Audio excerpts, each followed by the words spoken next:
चलिए शुरू करते हैं। गुरु ब्रह्मा गुरु विष्णु गुरु देवो महेश्वरा गुरु साक्षात् परब्रह्म तस्मै श्री गुरुवे नमः। त्वमेव माता च पिता त्वमेव त्वमेव बन्धुः च सखा त्वमेव त्वमेव विद्या द्रविणं त्वमेव त्वमेव सर्वं मम देव देव।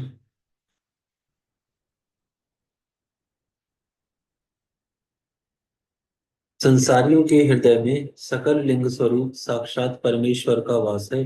ऐसा ज्ञान जिसको हो गया है, उसको प्रतिमा आदि से क्या प्रयोजन है। इस प्रकार के ज्ञान से हीन प्राणी के लिए शुभ प्रतिमा की कल्पना की गई है, क्योंकि ऊंचे स्थान पर चढ़ने के लिए मनुष्य के लिए आलंबन आवश्यक बताया गया है। जैसे आलंबन के बिना ऊंचे स्थान पर चढ़ना मनुष्य के लिए अत्यंत कठिन ही नहीं, सर्वथा असंभव है, वैसे ही निर्गुण ब्रह्मा की प्राप्ति के लिए प्रतिमा का अवलंबन आवश्यक कहा गया है।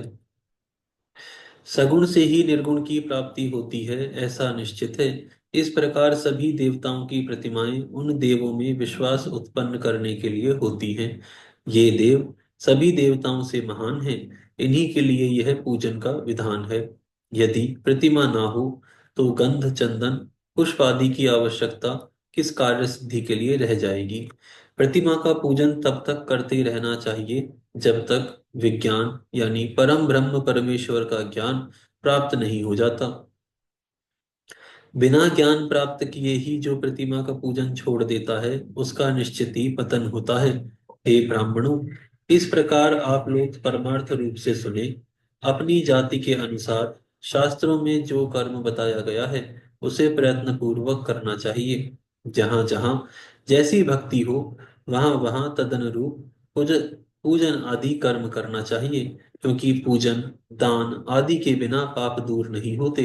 जब तक शरीर में पाप रहता है, तब तक सिद्धि की प्राप्ति नहीं होती है। पाप के दूर हो जाने पर उसका सब कुछ सफल हो जाता है। जिस प्रकार मलिन वस्त्र में रंग बहुत सुंदर नहीं चढ़ता, किंतु उसे भली प्रकार से धोकर स्वच्छ कर लेने पर पूरा रंग अच्छी तरह से चढ़ता है, उसी प्रकार देवताओं की विधिवत पूजा करने से जब निर्मल शरीर में ज्ञान रूपी रंग चढ़ता है, तब आकर उस ब्रह्म विज्ञान का प्रादुर्भाव होता है। विज्ञान का मूल अनन्य भक्ति है, और ज्ञान का मूल भी भक्ति ही कही जाती है।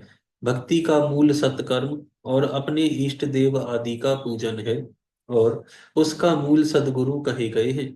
और उन सद्गुरु का मूल सत्संगति है। सत्संगति से सद्गुरु को प्राप्त करना चाहिए। सद्गुरु से प्राप्त मंत्र से देव पूजन आदि सत्कर्म करने चाहिए, क्योंकि देव पूजन से भक्ति उत्पन्न होती है और उस भक्ति से ज्ञान का प्रादुर्भाव होता है। ज्ञान से परम ब्रह्म के प्रकाशक विज्ञान का उदय होता है। जब विज्ञान का उदय होता है, तब भेद बुद्धि स्वतः ही नष्ट हो जाती है। समस्त भेदों के नष्ट हो जाने पर द्वंद्व दुख भी नष्ट हो जाते हैं। द्वंद्व दुख से रहित हो जाने पर वह साधक शिव स्वरूप हो जाते हैं।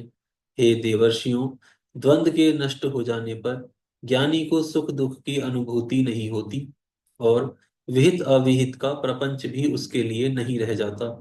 इस संसार में ऐसा गृहस्थ आश्रम रहित प्राणी विरला ही होता है।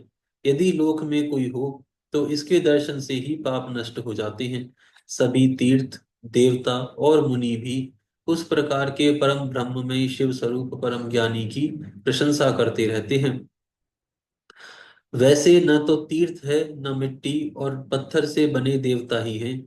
वे तो बहुत समय के बाद पवित्र करते हैं, किंतु विज्ञानी दर्शन मात्र से पवित्र कर देता है।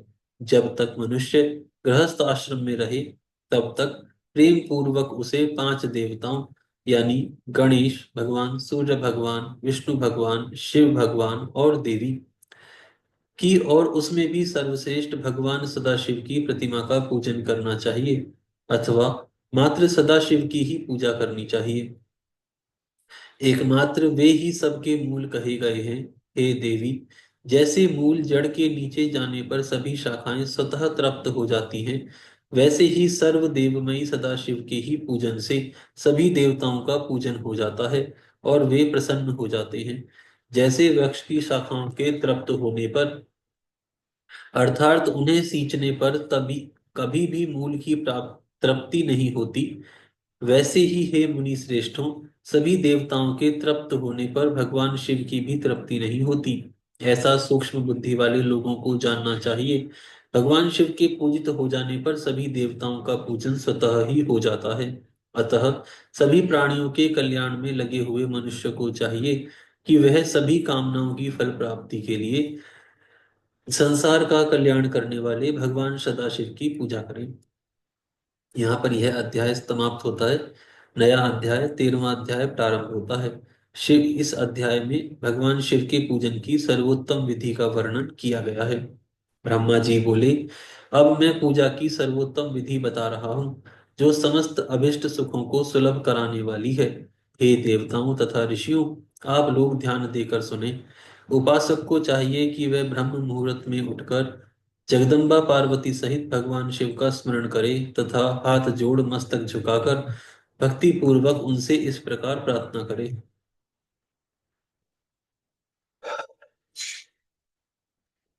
हे देवेश्वर, उठिए, उठिए, मेरे हृदय में शयन करने वाले देवता उठिए। हे उमाकांत उठिए और ब्रह्मांड में सबका मंगल कीजिए। मैं धर्म को जानता हूँ, किंतु किंतु मेरी उसमें प्रवृत्ति नहीं होती। मैं अधर्म को जानता हूं, परंतु मैं उससे दूर नहीं हो पाता।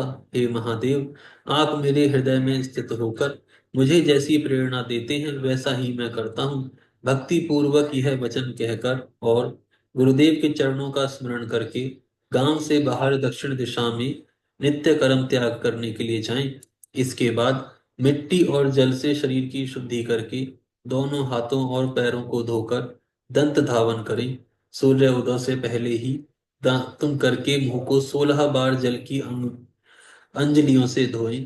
हे देवताओं तथा ऋषियों, षष्ठी, प्रतिपदा, अमावस्या और नवमी तिथियों तथा रविवार के दिन शिव भक्तों को यत्न पूर्वक दातुन का त्याग कर देना चाहिए।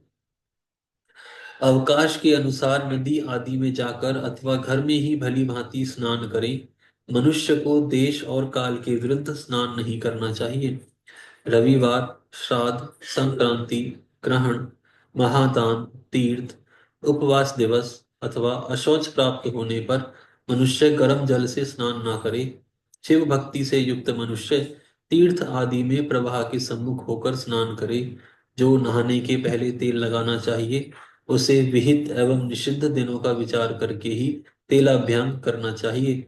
जो प्रतिदिन नियम पूर्वक तेल लगाता हो, उसके लिए किसी भी दिन तेलाभ्यंग करना दोषपूर्ण नहीं है। अथवा जो तेल इत्र आदि से वासित हो, उसका लगाना किसी भी दिन दूषित नहीं है। श्राद्ध, ग्रहण, उपवास और प्रतिपदा के दिन तेल नहीं लगाना चाहिए। सरसों का तेल ग्रहण को छोड़कर किसी भी दिन दूषित नहीं होता। इस प्रकार इस तरह देश काल का विचार करके ही विधि पूर्वक स्नान करें। स्नान के समय अपने मुख को उत्तर अथवा पूर्व की ओर रखना चाहिए। उच्छिष्ट वस्त्र धारण करके स्नान कभी ना करें।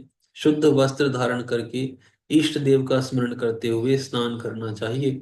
जिस वस्त्र को दूसरे ने धारण किया हो तथा जिसे स्वयं रात में धारण किया गया हो, उससे तभी स्नान किया जा सकता है जब उसे धो लिया गया हो।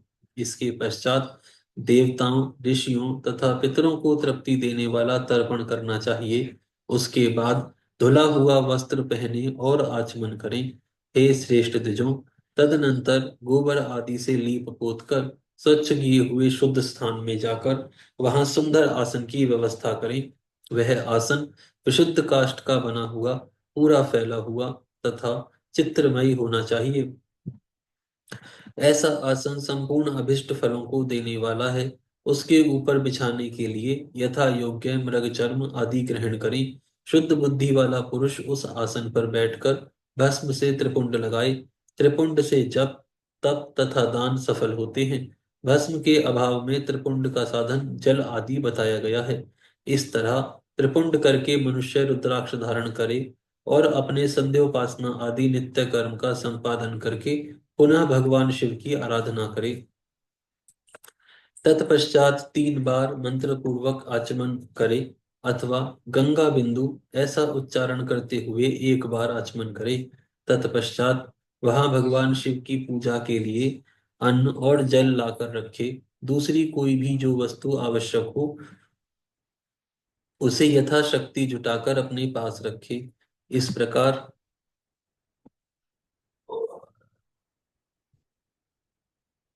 इस प्रकार पूजन सामग्री का संग्रह करके वहां धैर्य धारण करके जल, गंध और अक्षत से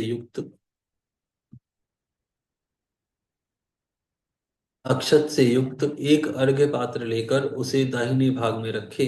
उससे उपचार की सिद्धि होती है। फिर गुरु का स्मरण करके उनकी आज्ञा लेकर विधिवत साकाम संकल्प करके पराभक्ति से सपरिवार भगवान शिव का पूजन करे। एक मुद्रा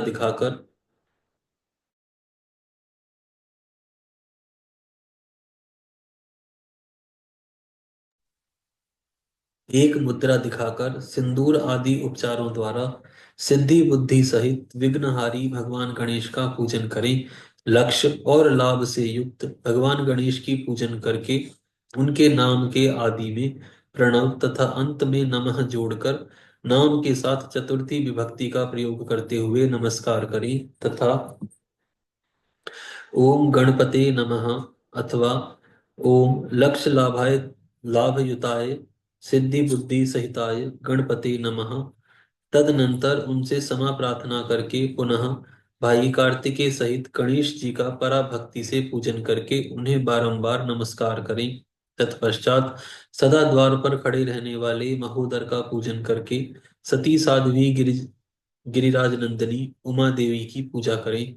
चंदन, कुमकुम तथा धूप दीप आदि अनेक उपचारों तथा नाना प्रकार के नैवेद्यों से भगवान शिवा का पूजन करके नमस्कार करने के पश्चात साधक शिव जी के समीप जाएं।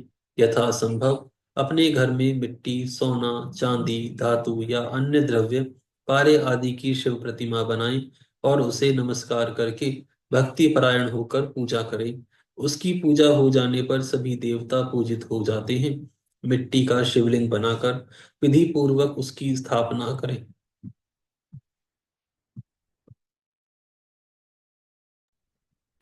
मिट्टी का शिवलिंग बनाकर विधि पूर्वक उसकी स्थापना करें। अपने घर में रहने वाले लोगों को स्थापना संबंधी सभी नियमों का सर्वथा पालन करना चाहिए। भूत शुद्धि करके प्राण प्रतिष्ठा करें। शिवालय में दिक्पालों की भी स्थापना करके उनकी पूजा करें। घर में सदा मूल मंत्र का प्रयोग करके भगवान शिव की पूजा करनी चाहिए। घर में द्वारपालों के पूजन का सर्वथा नियम नहीं है, क्योंकि घर में उस शिवलिंग की पूजा की जाती है उसमें सभी देवता प्रतिष्ठित रहते हैं। घर पर होने वाली भगवान शिव की पूजा के समय अंगों सहित तथा सपरिवार उन सदाशिव का आवाहन करके पूजन किया जाए, ऐसा कोई नियम नहीं है। भगवान शिव के समीप ही अपने लिए आसन की व्यवस्था करें। उस समय उत्तराभिमुख बैठकर आचमन करें। उसके बाद दोनों हाथों का प्रक्षालन करके प्राणायाम करके प्राणायाम काल में मनुष्य को मूल मंत्र की 10 आवृत्तियां करनी चाहिए। आज यहाँ विराम करते हैं, फिर कल से प्रारंभ करें।